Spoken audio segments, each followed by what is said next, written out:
kids, welcome to Asisa Kids YouTube channel. நம்ம இப்போ என்ன பார்க்க போறோம்னா கை கழுவுவதின் முக்கியத்துவத்தை பற்றிய ஒரு ஸ்மால் ஸ்டோரி பார்க்க போறோம். வாங்க குட்டீஸ், வீடியோக்குள்ள போகலாம். ஒரு அழகிய ஊரில் அருண் என்ற ஒரு சிறுவன் இருந்தான். அவன் பள்ளிக்கு வேகமாக தயாராகி கொண்டிருந்தான். அப்போது அவனுக்கு மிகவும் பசித்தது. அவன் அம்மா தயிர் சாதம் செய்து கொண்டிருந்தார். அப்போது அருண், அம்மா எனக்கு மிகவும் பசிக்கிறது, பள்ளிக்கும் நேரமாகிக் கொண்டிருக்கிறது, சீக்கிரம் சாப்பிட கொடுங்கள் என்று கேட்டான். அப்போது அவன் அம்மா, நீ முதலில் கையை கழுவிட்டு வா, இல்லை என்றால் உன் கையில் உள்ள கிருமிகள் எல்லாம் வயிற்றுக்கு சென்று வயிற்று வலி ஏற்படும். ஆகையால் நீ சாப்பிடுவதற்கு முன்னும் பின்னும் கை கழுவ வேண்டும் என்று கூறினார்.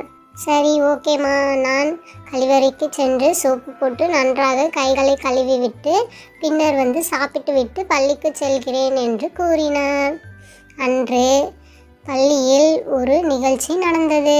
சில மாணவர்கள் வயிற்று வலியால் வர இயலவில்லை.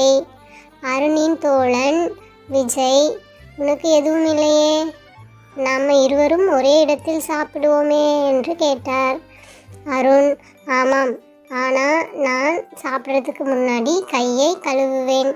அம்மா எனக்கு இதை கற்றுக் கொடுத்தார். சாப்பிடுவதற்கு முன்னும் பின்னும் கை கழுவாவிட்டால் கையில் உள்ள கிருமிகள் வயிற்றுக்கு சென்று நம் உடல் நலத்தை கெடுத்துவிடும் என்று கூறினார் என்று அருண் கூறினான். விஜய், அடே நீதான் ஸ்மார்ட்டா, இனிமே நானும் கைகளை கழுவுவேன் என்று கூறினான்.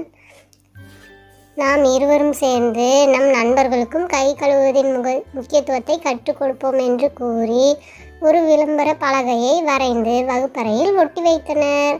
அதில் சாப்பிடுவதற்கு முன்னும் பின்னும் கைகளை கழுவ வேண்டும் என்று இருந்தது.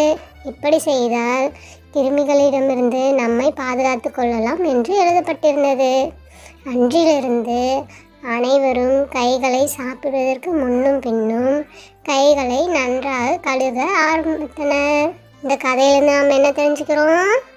சாப்பிடுவதற்கும் முகத்தை தொடுவதற்கு முன் கைகளை சோப்பு போட்டு கழுவ வேண்டும். அப்படி கழுவினால் அது நம்மை நோயிலிருந்து பாதுகாக்கும். இந்த வீடியோ பிடிச்சிருந்தா லைக் பண்ணுங்க, ஷேர் பண்ணுங்க, கமெண்ட் பண்ணுங்க. ஆசிசா கிட்ஸ் யூடியூப் சேனலை சப்ஸ்கிரைப் பண்ணுங்க. மறக்காம பெல் ஐகானை கிளிக் பண்ணுங்க.